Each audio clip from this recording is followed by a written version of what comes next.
choice to believe in God, and that's why we need to preach the gospel so people can choose to accept Jesus in their heart or not.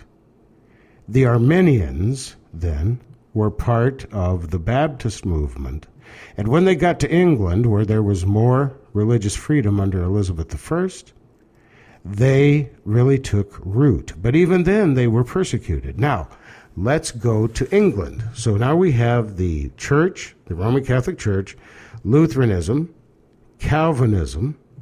Now come down from Calvinism and you'll find the Anabaptists, or the rebaptizers, the Mennonites, who then, when they got to England, became known as Baptists. Well, when they got to England, they found that there was a reform movement going on in England in order to supplant many of the changes that had occurred and corruptions that had occurred in the English church established by Henry VIII. These people were called Puritans. They wanted to purify the church. They wanted to rid the English church of any of its corruptions. And so they were known as Puritans. So the Puritans found a lot of togetherness, I guess you would say, with the Baptists and the Anabaptists and the Mennonites. But as they began to preach all over England, the English church that had fought long and hard to have a single prayer book and a single church began to persecute the Puritans and all the rest. At that time, they decided to leave England and come to the United States. Now, listen very carefully. When these groups came to the United States, there was religious freedom established in the United States. But at first it wasn't so. The Puritans came and established their own religious system in the United States. The Roman Catholics could barely get a foothold, except in Maryland. And the Baptists found a foothold in Rhode Island. And so even in America, there were still conflicting and fighting views over what the Bible meant, who Jesus was, what he did, and how we get it. And those are the three main questions: who Jesus is, what he did, and how we get it. How we get whatever the benefit of what he did.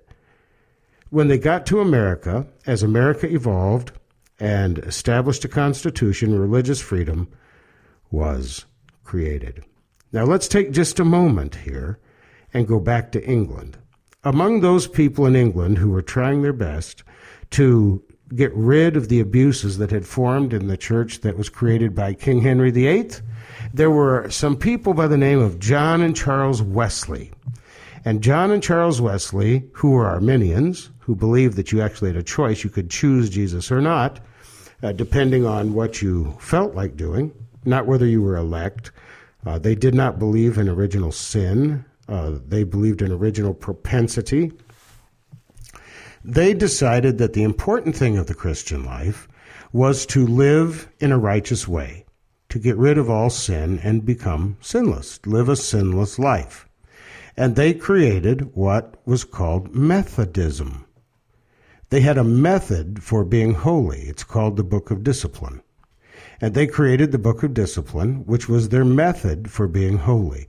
They left England and came over to the United States, where religious freedom had truly taken hold. In Europe, what was going on? The Church of England was getting rid of all of its malcontents. The Switzerland and France became highly influenced by Calvinism. Germany, still influenced by Lutheranism. But the Lutherans did not immediately come to America. They stayed in Germany, and they fought for the truth still in the Germany that was uniting from its various states on the secular model. In the meantime, the Roman Church was severely crippled, but together with Spain, went on ventures to South America and overcame the Aztecs and began to get a foothold in South America, Central America, and Mexico. And so Spain, Portugal, and together in league with the Pope, began to spread Catholicism all over South America and Central America and Mexico, where where the Roman Catholic Church is still extremely strong. The Roman Church had a counter-reformation to try and upset and overtake all of this cacophony of new thinking and to reestablish the Roman Church wherever it could. But America was the linchpin, because in America, anybody could preach anything.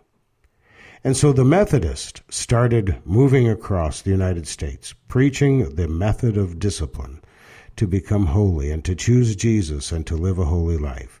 The Presbyterians showed up over there and began to establish the Presbyterian Church. And they established universities, and these groups established schools. Some of them will really ring a bell: Yale, Harvard, many others. And so the Methodists started sweeping across the United States.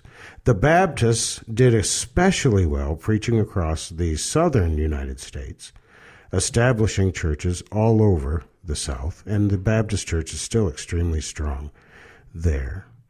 The Roman Catholic Church had a very difficult time getting a foothold, but the Church of England, or the Church of England, the Episcopalian Church, got a fantastic hold in Virginia, and in fact was the state church of Virginia for a while, until religious freedom was proclaimed through the Constitution. And so the Church of England, or the Episcopal Church, got a stronghold and was known as the Church of the Elite, or the Church of the Educated. Now, in the middle of all of this, with the Baptists running across the South preaching that you could choose Jesus and be baptized by immersion, no sprinkling now, but by immersion, and were non-creedal. They did not believe in any creeds. The Athanasian, the Nicene, the Apostles, none of them. They said, we read the Bible and only the Bible, and everyone can interpret it for themselves.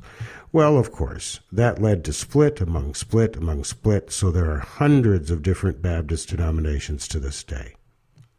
The Methodists swept across the United States. They did very well in the Midwest and very well as they went across the country. The Methodists got a fantastic stronghold in the Midwest. And then the Reformations kept happening. The changes kept happening.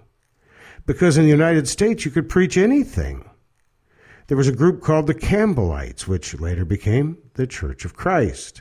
It was during this time of tumult and doctrines being preached on every corner that Joseph Smith arose and started the Church of the Latter-day Saints, and finally wound up assassinated in Nauvoo, Illinois, and in Carthage, and finally the church moved out to Utah, which wasn't even a state at the time, in order to escape the persecution, because Mormonism was not all that popular among the movements.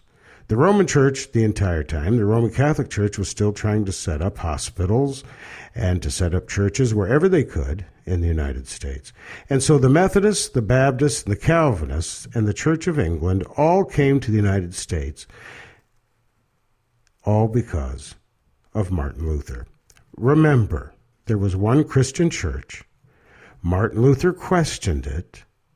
When he questioned it, the Pope revolted against the questioning, did not appreciate it at all. And that conflict led to the states of Europe that were sick and tired of the Pope being in charge of them too anyway. They were rising nationalism. They began to resist the Pope on a secular level, while these reformers, namely Martin Luther and Philip Melanchthon and all the reformers in Germany, insisted on the church being cleansed.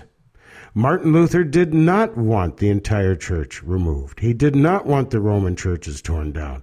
He wanted the church to be cleansed. He did not want it destroyed. John Calvin was different.